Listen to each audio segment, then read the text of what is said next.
Hello, and welcome back to the Collin Cadmus Podcast. Today, I'm joined by Jeron Paul. Jeron studied economics and philosophy at Brigham Young University and then received his MBA at Harvard. After school, he spent 3 years as a consultant before starting his first company, Boardlink, which was acquired by Thomas Reuters. Jeron then spent 5 years in venture capital before starting his next two companies, Scalar and Capshare, both with successful exits. With all of that experience behind him, in 2018, Jeron founded Spiff, which was acquired by Salesforce in February of this year. In episode 9, I spoke to Spiff's chief marketing officer, Anna Fisher, and I sat on their go-to-market advisory board for 3 years until the acquisition. Jeron believes every person has an infinite potential to do good, and his goal in life is to unlock as much of that potential in himself and others as possible. He believes in fighting groupthink, the Socratic method, and the power of humility. One of the things he's most proud of is sharing larger than normal equity stakes with those who are bold enough to build businesses with him. And I can say, after having been an advisor on the receiving end of the Salesforce acquisition equity, he practices what he preaches in that regard. And that'll be one of the topics we'll dive into today. It's been 7 months since Spiff was acquired. Since then, Jeron has served as the SVP of product at Salesforce, presumably continuing to oversee Spiff. But without further ado, I'm excited to dive in and learn more about what it took to build Spiff and sell it to Salesforce in just 5.5 years. Jeron, thanks for joining me and welcome to the show. Oh, it's wonderful to be here with you, Collin, and always wonderful to see you again. Likewise.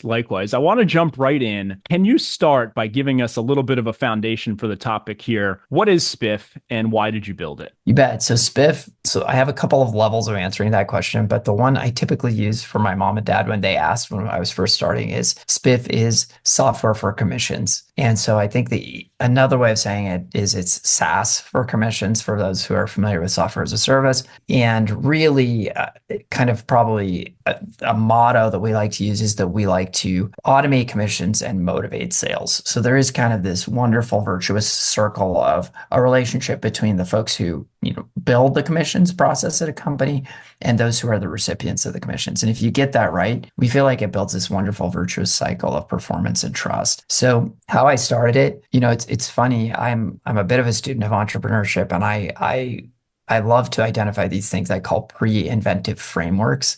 These are patterns that you see that entrepreneurs frequently use, especially really successful entrepreneurs. Even if they don't have a word for them, they often use patterns to identify business opportunities. And I think the pre-inventive framework that we ended up using for Spiff was what a lot of folks will call scratch your own itch. And so essentially we were running sales, particularly a co-founder of mine named Matt Stapleton. And I think you may know Matt. I know you know a lot of us. The name definitely rings a bell. I'm sure we've chatted before, yeah. Yeah, for the listeners, Collin was more than an advisor. Collin was really a huge force for our go-to-market success in the early days of Spiff.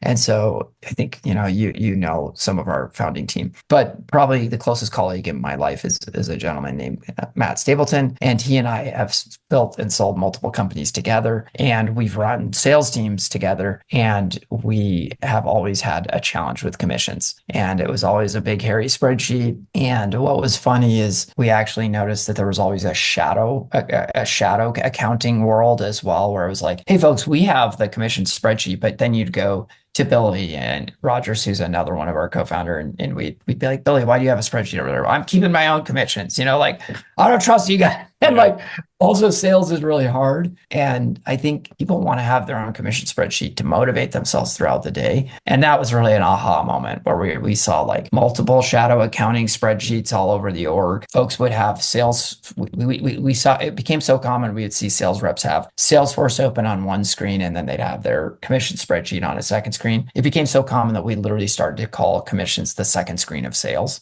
And we said, we want to own the second screen of sales. That was another internal mantra we had.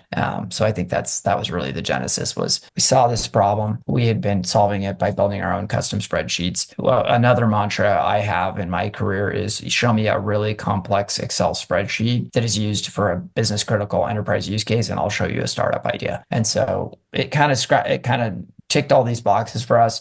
It was a scratch your own itch problem, and we just set out to solve it. Love it. And the big thing that I remember being so different, because there were some other players trying to automate commission, right? I'm even drawing a blank on the name, or Zora, right? There's some big sort of enterprise tools that I had taken demos from in the past, like years before. I want to say in my Doctor.com days, my first VP of sales role, we wanted to automate this. I had a very complex commission setup there because I had field sales reps, I had part-time trade show reps, I had inside sales reps. We had all these sort of different comp plans, and it was more fragmented than I would like it to be, but it was necessary for the different channels that we were selling through. And so that was one area where I was like, I'm actually spending a lot of time each month on, crunching these numbers. And then I'll send my report out to the reps and they'll crunch their own numbers and send back if I've made any mistakes, and then we'll have to meet and discuss or sort of debate them. And it was a nightmare. And so we went through a long sales process with, I want to say it was Zora, I think at the time. And it was a nightmare. The sales process was so long. It was super enterprise. They flew out to take us out to dinner.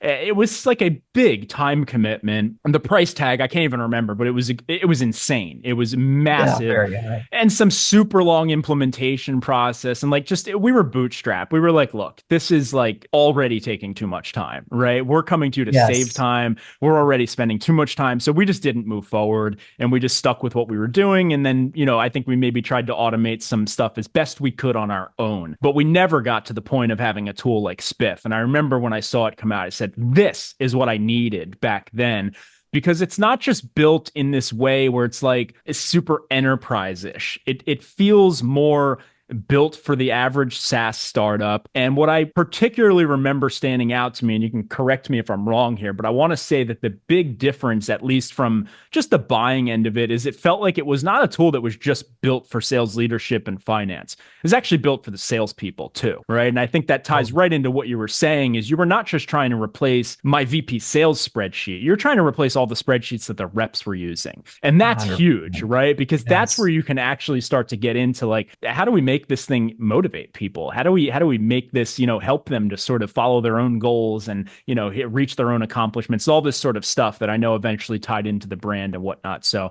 I wanted to throw that in there because that's why I got involved with you guys so early on. As soon as I can't even remember how we got in touch with one another at this point, but I don't know if I reached out or you reached out, or I don't even remember. It's so long ago, although it wasn't actually that long in hindsight, right? But so much has happened. But yeah, that actually leads me to the next question. So I want to ask you about the go-to-market advisory board that you built there. I want to say that it seems like you sort of paved the trail to a new model that many are now sort of mimicking or trying to mimic. And I don't know if this was your idea or Anna's, or if you guys kind of came up with this together. But, for those who are listening and don't know what I'm talking about, or in the relatively early days, Spiff decided to build what I'm calling a go-to-market advisory board. I don't even remember if you had a different name for it, but I think that was generally the concept. And the idea was that it wasn't just about strategy, right? It was also about building your brand and getting sort of, at least it seemed like you were trying to bring the inner circle of relevant voices in the industry under your umbrella and find a way to get them involved. And you were very generous with equity and getting a whole group of people involved. I don't know how many it was, but it wasn't small. I want to say it was maybe 20 people or something in that ballpark. That's exactly right. Okay. Yeah, that's kind of what I figured it was sort of roughly there. So I want to ask you, high level, where did you come up with that idea? Sort of what were the motivations to starting it? And then you can tie that into, how did it work out? Was it worth it? Do you have regrets? Would you do it different? If you want to just talk through that would be great. No, I appreciate it, Collin. And this will tie into some of your other questions. I believe we identified you because we felt like you were such an important voice on LinkedIn. To be honest, we felt like you really, for our market, which was really trying to talk to sales reps, we felt like you were one of the most important voices. So we actually did have a name for it. We called it the Spiff Rangers program. And that's right. That's right. I knew there was a name for it. I was drawing a blank. I actually think you were the first Ranger. Either you were the Really? first or you were like, yeah, you were either the first, you were definitely top three. Oh, cool. I didn't So know that. I yeah, do know the groups got bigger, like the meetings it, got bigger as we went on. Eventually, I think they split into two separate yes, meetings because it was just too yes, many we had people. two. Yeah. Too many people. And we ended up having some amazing people. A former board member of HubSpot was on our, I mean, we had some incredible folks that were part of the Spiff Ranger program. It was really patterned on, so Sequoia Capital has, I believe they actually call it their Ranger or Scout. They call it a Scout program. They're a venture capital firm, but what they do is they give the ability for a bunch of entrepreneurs in the world really that they like. They give them the ability to write very small angel checks on behalf of Sequoia, and then they share some upside with the entrepreneurs. So the way it's a way of eventually essentially kind of massively expanding their reach Yeah. as a venture capital firm, because you think about it, they can't hear all the pitches that come into them. And Right. frankly, the harder part of venture capital too isn't just hearing all the pitches, it's also having the judgment to assess whether a pitch is a good idea. Well, who are really good judges of startup ideas? Practitioners that have been successful themselves, so former entrepreneurs. So they would literally give the ability for these entrepreneurs to write venture capital checks that were actually coming from Sequoia. Oh, they So weren't putting their own money. They were actually no, letting you write. Oh, interesting. Cool. yeah, no, you were like deputized and you're like a mini member of Sequoia and you're called a Sequoia Scout. And we thought the same thing. We said, wow, like let's do a similar thing, but for a company. Let's go find these incredible influencers out there and folks who can tell their broader network about Spiff. And to your exact point, I don't know if you remember, but I very much remember the story you just shared when you were going through your process of trying to select a commission vendor. I don't know if you remember, but we had that conversation a couple times because we picked your brain. We said, hey, Colin, from a product design standpoint, could we take an hour with you and show you some of the things that we're working on? And That might have been how we first spoke. yeah, I think it Yeah. was. And I'm trying to remember who introduced us. But some other really great, I'll go look it up, but some other great I salesperson could said, probably find it in my messages or yeah. emails. And I honestly think we might have also come out. I know I said we came after you because you were a really strong voice on LinkedIn. That is true, but we also might have been trying to recruit you as the CRO or the head of I sales think we at the time. talked about it at a certain Yeah. point. We did. Yeah. I think at Yeah, the time I was pretty deep into a consulting engagement, you were. which did lead to a full-time role. I ended up Yes. getting sick and not sticking around very long. It was probably a blessing in disguise because I actually did end up going through all my health problems shortly after. But I think that was, Sorry, yeah, Colin. that was a few months before that. Yeah. Yeah. The last thing I'll just mention on this is we actually took a budget to your exact point. And in the early days, I want to say it was 1 percentage point that we got approved through the board, which is actually a really meaningful stake, like a full point of equity that we then split across. Initially, it was 10 and then we expanded it to 20. So I think we Well, upped especially the, because you did it early on. So yeah, 1% early on before dilution right. yeah. Yeah, it became a meaningful check to those folks for sure, as we continued to grow and have huge up rounds and then ultimately exited. And so, so maybe be open to those advisory positions if it's a promising startup that you're interested in. I think and for entrepreneurs on the flip side, I think you want to be very selective, because I think it's very easy to go out and say, oh, I'm going to give this to my cousin because I really like my cousin and I want them to have some upside if we succeed. You can do that, but do that out of your own personal shares. But I think we were very, very selective when we said, hey, look, we're building a commission platform. There's some folks out there that really have deep expertise in this area and have reach. And one of those is Collin. And so, let's give him a meaningful stake and actually have him help us to grow this business and this brand. And, I think it worked out on both sides. Awesome. So I had a feeling that would be your take. I wasn't sure if there was any painful moments sort of at the end, making out all these payouts, if maybe you were thinking it Not wasn't at worth all. it, but Not good, even good, good. we never like we didn't even think twice about it, Colin. Like literally never thought twice about it. There was a bit for entrepreneurs. There was a bit of convincing I had to do as a CEO to the board because your investors end up being, as is their job. There's nothing They're going to wrong. question everything. Yeah. Yeah, they were like, hey, why are we, this is a lot of equity. Like, if you think about it, this is the equivalent of giving, like, some folks, by the time you're Series B, I mean, giving a point, that's what you might give to a CPO, for example. So, like, once you get to a certain size. And so Yeah. it's a little early, we did it early enough that it was a lot easier to justify. But anyway, I think there was some convincing I had to do for the board to say, hey, like, look, this is going to be a meaningful program. Like, we really want it to mean something special, and we're going to expect these folks to drive results for us. And we're going to have regular accountability meetings with them. It isn't just going to be hey, here's some shares. Awesome. You're going to make a lot of money. It's going to be like, hey, here's some shares, and we really hope you'll help us as well. Yeah. And it was helpful too, because I remember the meetings, like, and they weren't super frequent, right? It wasn't like you were asking a ton of us, but you were getting regular feedback from all of what you would consider the most relevant voices, which wasn't just about feedback for us. It kept us up to date on everything you're doing. So it kept us excited. Right. And then as you post announcements or something on LinkedIn, it's like we're more likely to chime in and just be involved in that conversation. And I would argue that obviously the product is the most important and the team is second to that. So the fact that you had a great product, great team is the large majority of your success. But I do think that probably the speed to which you grew the brand, this probably had a lot to do with it. That probably was a big piece there, because you really leveraged the reach of sort of the LinkedIn, sort of sphere, which is very powerful. And I think people are still experimenting, figuring out how to best take advantage of it today. But that was a perfect example, and just so well executed, and the timing of it all, worked out really well. Now, I want to ask you a little bit about this to the extent that you're maybe comfortable or able to go into it. But you guys did something different and unique with equity at the end, sort of when you had when you had the acquisition. And I'll try to keep this simple for those who are not super detailed with understanding this stuff. But generally speaking, and we've talked about this in previous episodes on this podcast, generally speaking, you get some equity as an employee or an advisor, whatever. It vests over time. And so you essentially sort of earn it over time, but you're earning the right to purchase it.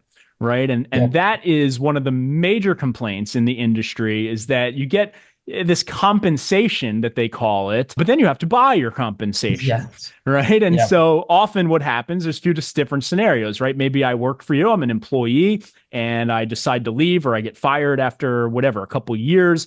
And now I have, let's say, 2 years of vested equity. I have the option to now purchase that, which is called exercising it. And if the valuation has changed, I'm going to pay some taxes on the difference. And I basically have to make an investment into your company in order to potentially someday cash out that equity.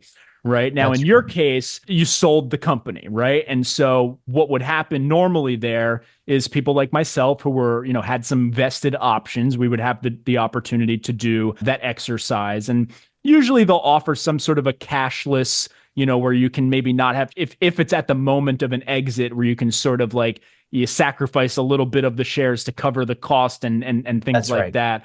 But you did something that I've never even heard of before. Are you comfortable talking about that? Can I bring that up? Of course, 100%. Okay. I'm not 100% sure what it is yet, so I'm feeling nervous. I don't know if it was maybe you can say anything you want. Okay, I don't know if it was maybe specific to advisors and not full timers or whatnot, but it was this concept of like a stock option cancellation agreement, which basically meant, if I can summarize it in layman's terms here, it basically meant, hey, if you want to do this really easy, we can just cancel out your stock options agreement. We'll do a pretty darn accurate estimate of the cash amount you would have gotten, and we'll just pay you through a regular, ACH payroll. And you don't have to deal with any exercising or any nonsense. You don't have to spend any of your money, and you're just going to get paid.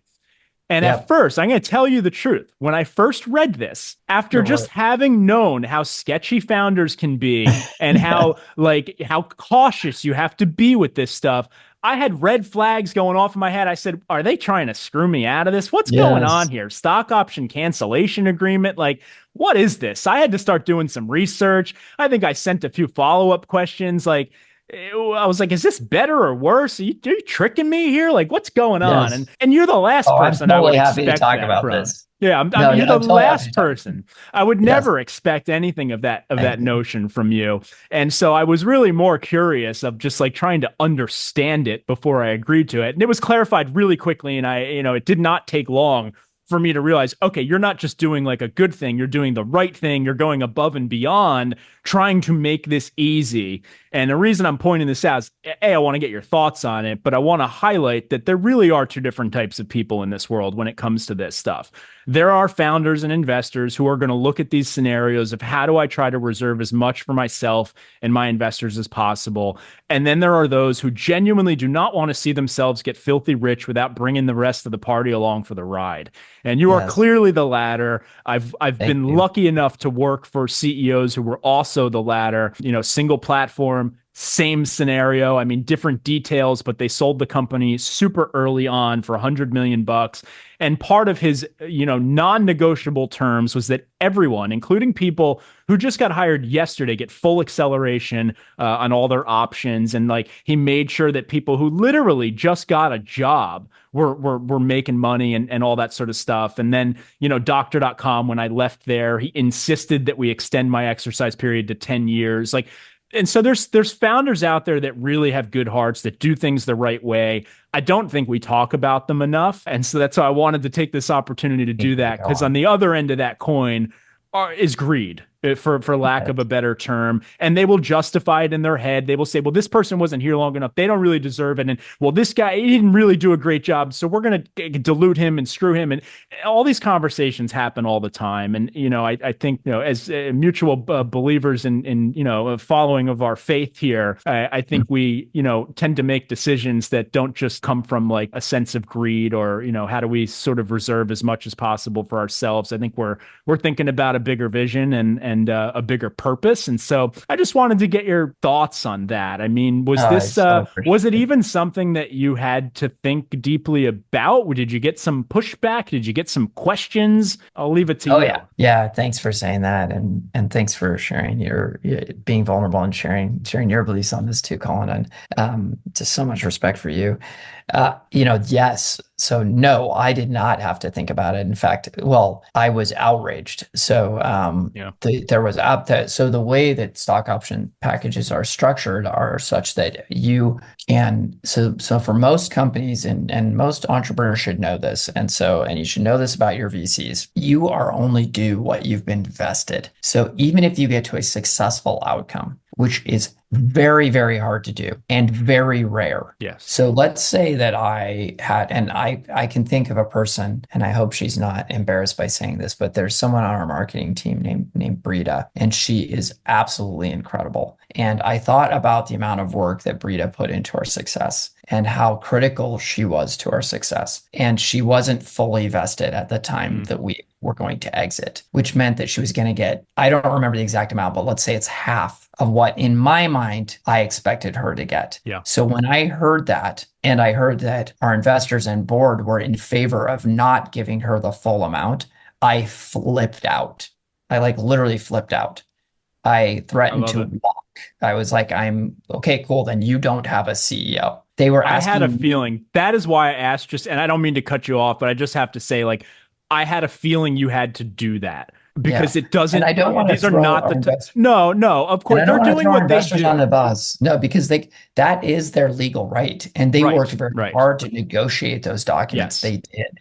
So exactly, they weren't doing anything illegal. And in fact, it's often a standard. Like when they were talking to me, they were saying, this is the norm. But my response was, first of all, I talked to my lawyer because I had my own lawyer, and my lawyer said, no, that isn't the norm. These are always negotiations. That's what he said. He said, I felt like, and they would probably disagree with this, so I want to honor them, but I felt like it was being positioned to me like I was violating this big norm. And when I talked to my lawyer, I got even additional confidence because he let me know who I love. By the way, Chris Show, if you ever need a lawyer, he's amazing. Please call me, let me know, and I will hook you up with him. But he said, no, this isn't a norm. It's always a negotiation. And he even kind of pulled me aside, and I hope I'm not getting Chris in trouble, but he kind of even pulled me aside and he said, Jeron, I think you're fully within your rights to say this was a successful exit in a market where there are not a lot of exits. We've worked our butts off for this. It's really, really hard to get to this. He's like, I think you're in your full rights to just put your foot down. And he said, and he also let me know some strategies. He was like, at the end of the day, if the CEO walks, the deal might just blow up. Yeah. And so I had a lot of leverage, actually. Yeah. So, Yes. and so I just It said, might be the moment where the CEO has the most leverage in the whole history of the company is at yeah, that moment of acquisition. yeah. And so I just kind of said that, guys, this is a non-negotiable for me.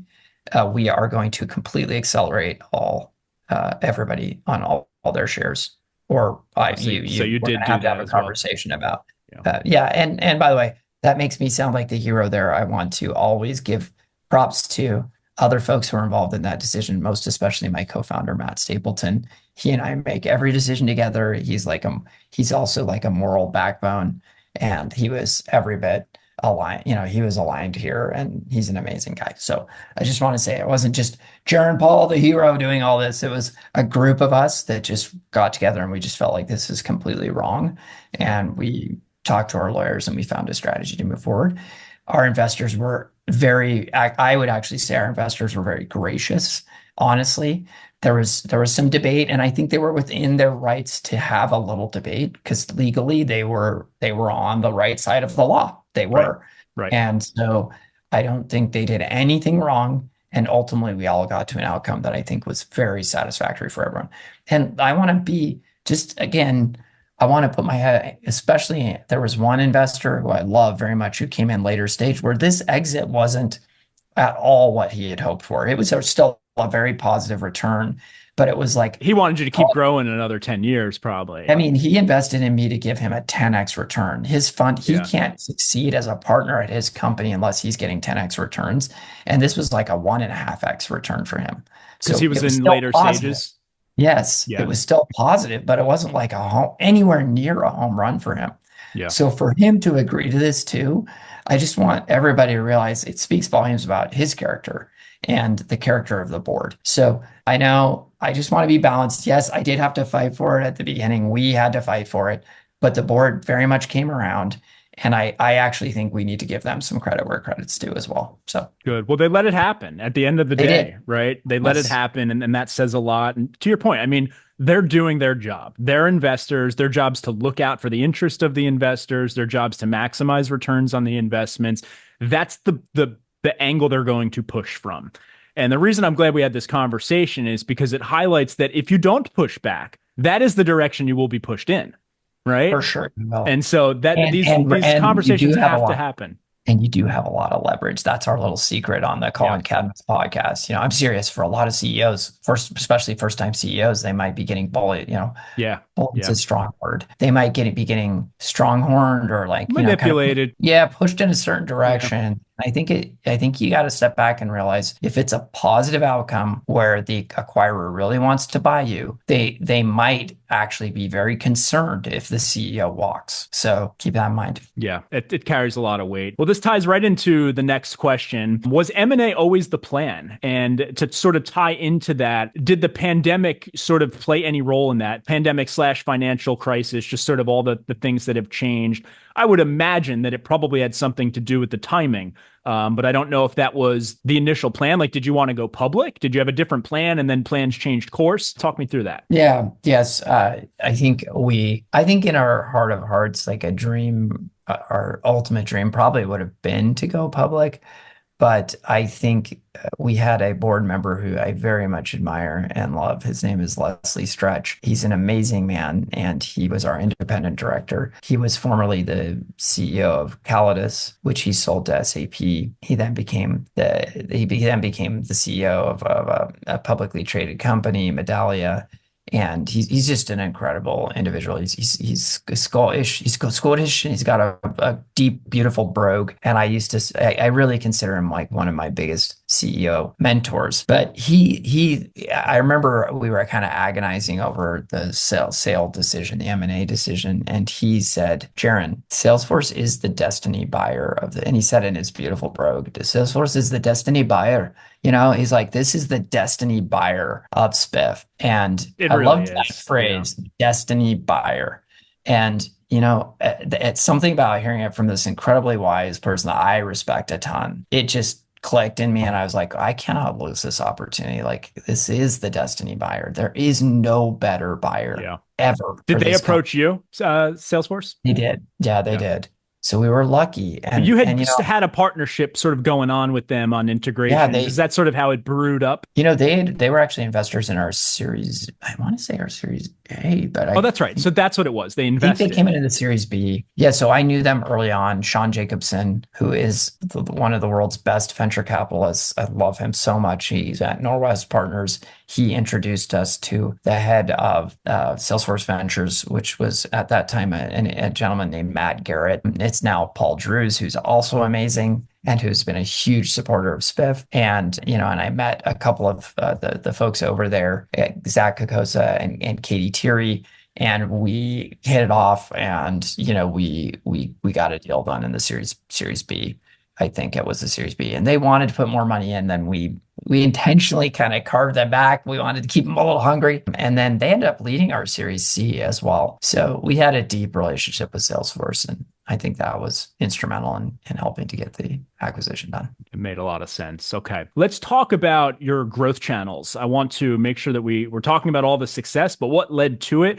Was it mostly inbound, mostly outbound? Was there some channel partners? Can you give us a sense of the sort of the split of where most of your revenue is coming from? Yeah. So mostly inbound, but we did, yes. But, which is weird for Utah, where I'm from, is kind of known as an outbound powerhouse. Totally. Yeah. I think I can't remember if you ran an SDR team here once or not, Collin, but I'm familiar with Weave. I'm familiar with I'm drawing a blank on the other company that I know from out there, but I've always heard great things about the cold calling culture out there. Yeah, this is a very salesy culture here.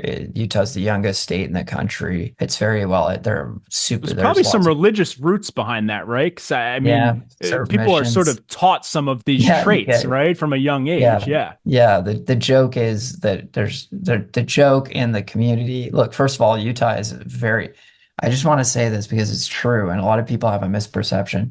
Utah's it's become a much, much different state than it was 20 years ago. If you come here, you're going to fit right in no matter what your religious background is. So I want to make sure folks feel very welcome here. And Salt Lake is like a very left-leaning city now. It's not like what people, I think people have a little bit of a misperception. It's quite culturally diverse, but there is a very, very substantial impact of the Church of Jesus Christ here, of Latter-day Saints. And a lot of those folks serve missions. I'm a member, and I served a mission in Madagascar. And the joke, Collin, is that there's nothing harder than trying to sell Jesus for 2 years, and so it's hard.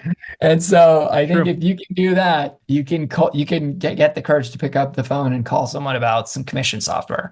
Yes. And so there is a really strong contingent of folks here who know how to sell, and they know how to do hard things day in, day out, over and over and over. Well, they sort of break down the barrier of just the nerves of approaching someone cold, right? And if you start doing that at a young age, that's a real game changer for being able to get into sales. So if you have a whole sort of community of people who've sort of been learning some of these chops of just having conversations with strangers, right? Like that's it. If you can perfect that at a young age, especially, I would argue that you're going to be more likely to be successful in sales. I totally agree. So to your original question, I was kind of shocked that we didn't have more of an outbound motion, but we just had some really strong marketing. I just think there's a lot of inbound interest. And so we relied heavily on inbound for a long time. We brought in an advisor named Andrew Gazdecki, who I think you may know as well, because you're both really big on LinkedIn. I'm not sure, Collin, but you two should know each other. But Andrew was amazing. And he kind of ran our sales and marketing for a while until we found Anna Fisher. And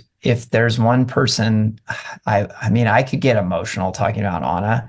I mean, seriously, I'm feeling. And I have to apologize. I called her Anna again. I did that when she was on the podcast, and now you just said Anna, and I realized I said it wrong again on this episode. I had an ex-girlfriend named Anna, and so it's ingrained in my head to say it that way. I'm sorry, Anna. No, and if she listens to this, I'm sure she'll laugh. Anna is an astounding human being, and someone that I deeply admire and respect. And to be honest, honest, it wasn't always easy either, but because I think I'm not the easiest person sometimes to get along with. I'm not always the easiest CEO, but she stuck with me. She is an amazing person. And we brought her in quite early. We found that's one thing I kind of believe. I believe, at least for this round, I wanted to do a different thing with Spiff. In previous startups, I had bootstrapped them a lot. This startup, I really wanted to swing for the fences. And so we raised a lot of money quite quickly. What that money allowed me to do was go work with Gary Constance at Diversa and some other amazing individuals. And we actually did a pretty big recruiting effort. And we went for, in the past, I would have been satisfied with like, who's the best marketer in Utah? And this time around, I said, I'm not going to do that. I want to know who is the best marketer in the world for Spiff. And the pandemic, she came from Zoom Info, right? Exactly.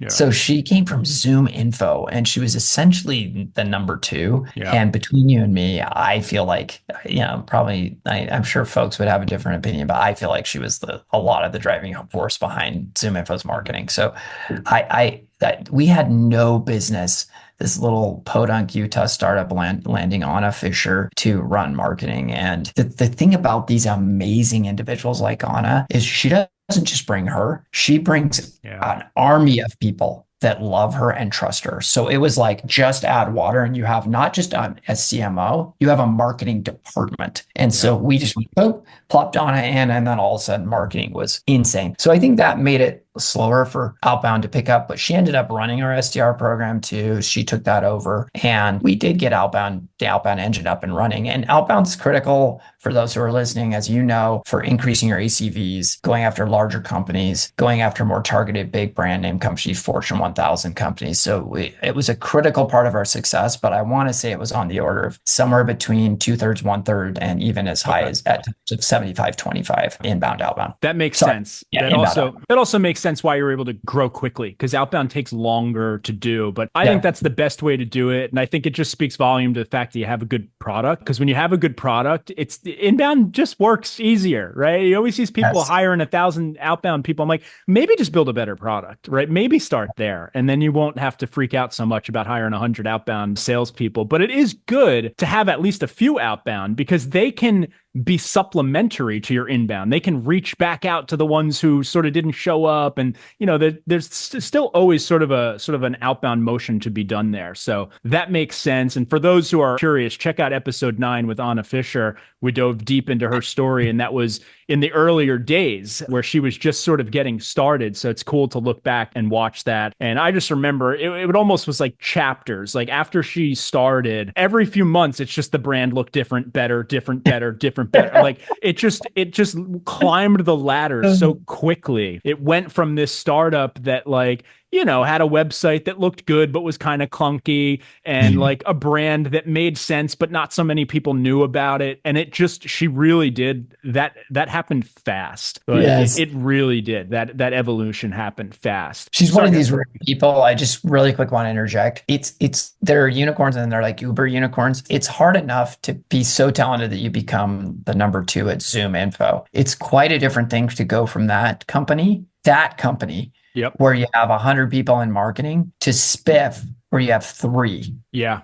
I even think we might have talked about that on her episode, because I think that might have been one of the things I was thinking, is that you're coming from this company with all these resources, you're coming into a much smaller startup. Like, what's going to happen? I can't remember if we touched on that specifically, but she crushed it. She crushed it. Yeah. And then she ended up building marketing up to a pretty large organization again. But it's incredible. Well, she had the vision and she knew what needed to get done to get there, and she made it happen. If you have time for one last question, I'd like to close this out with, I had this separated into 2 different questions, but I'm going to try to simplify it. I was going to ask, if you would go back in time, would you do anything differently? I have a feeling we're going to probably say no, because everything worked out pretty well and you're happy. So we could kind of breeze past that unless you want to go back. But I'd rather ask, if you were to do it over again today, like starting today, based on just different timing, the world's a bit different, would you do anything different? And this is sort of advice for the folks who are trying to do what you did today. Would you do anything different, or do you think this playbook works? No, all playbooks are being rewritten right now. I mean, in the AI era, I absolutely am in the camp of this is bigger than the Industrial Revolution. Yeah. So No, I do not think that in fact, I don't even like the word SaaS anymore. Sadly, I think if you're starting a SaaS company, you're failing right now. Like that's game over. You don't start a SaaS company anymore. You start an AI driven software company, I mean, Or an AI driven services company. I'm seeing or an those. AI driven services company. Great point. But it's going to look different. It's going to look different in some incredibly important ways. I haven't personally like dialed in all those ways, and I'm not sure that we have time to get into all of those ways. But I would say if I were starting over again today, no. And I already do have some ideas of another startup I might consider doing. But I'll go personally. I'm all ears when you want to talk about it. Well, and you and I will talk for sure, Colin. But you and I have known each other for a long time, and we're friends, and we've shared some personal thoughts. And I would say, honestly, I think there's some ways in which I could have been there more for my family as a CEO. And I want to clarify that. I went to every one of my kids' soccer games. I went to every one of my kids' recitals. I was there at parent-teacher conferences. I was there on daddy-daughter dates. I went hiking and biking, and I went camping with my kids. And I have 5 kids, and I love them. They are precious to me beyond words, and same with my wife. But I still think I could have done more, and I definitely could have potentially been more emotionally available in certain key ways. So just being honest, it's hard to be a CEO. It's a lonely job. There's a lot of stress. To give myself some grace, if we failed, my